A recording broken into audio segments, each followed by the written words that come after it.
एक समय की बात है।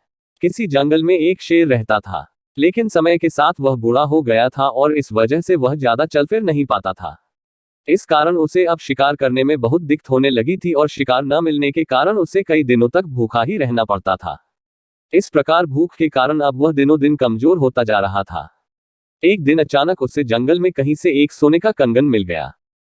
तभी उसे एक उपाय सूझा। वो उस सोने के कंगन को लेकर एक छोटे से तालाब के किनारे बैठ गया और वहां आने जाने वाले जानवरों को उस कंगन का लालच देकर पास बुलाता और जो भी उसके लालच में आकर उसके पास आता वो उसका शिकार कर लेता। इस प्रकार एक दिन एक ब्राह्मण उस तालाब के किनारे से गुजर रहा था। ब्राह्मण को उधर आता देखकर शेर को अचानक एक उपाय सूझा और वो जोर से राम नाम का जाप करने लगा। ब्राह्मण ने जब वो आवाज सुनी तो वो उस तरफ चल दिया। वहां जाकर ब्राह्मण ने देखा कि एक बूढ़ा शेर सच में राम नाम का जाप कर था। ये देखकर ब्राह्मण ने शेर से कहा, है जंगल के राजा, आज आप ये जाप क्यों कर रहे हैं?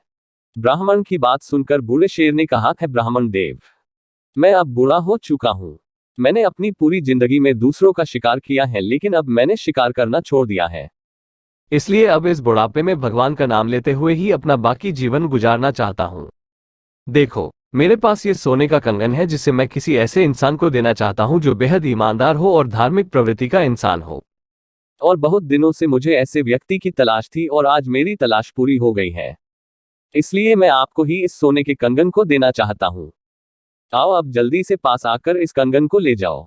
यह देखकर ब्राह्मण के मन में लालच आ गया, लेकिन उसे थोड़ा डर भी लग रहा था। यह देखकर शेर ने फिर कहा, क्या सोच रहे हो ब्राह्मण देव? अब ज्यादा मत सोचो और जल्दी से मेरे पास आकर इस कंगन को ले जाओ और मुझे इस जीवन से मुक्ति दिलाओ।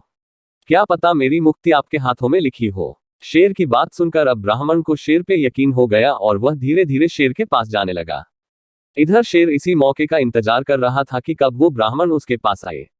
और जैसे ही ब्राह्मण शेर के नजदीक आया तो मौका देखकर शेर ने उस ब्राह्मण को दबोच लिया और उसे अपना शिकार बना लिया।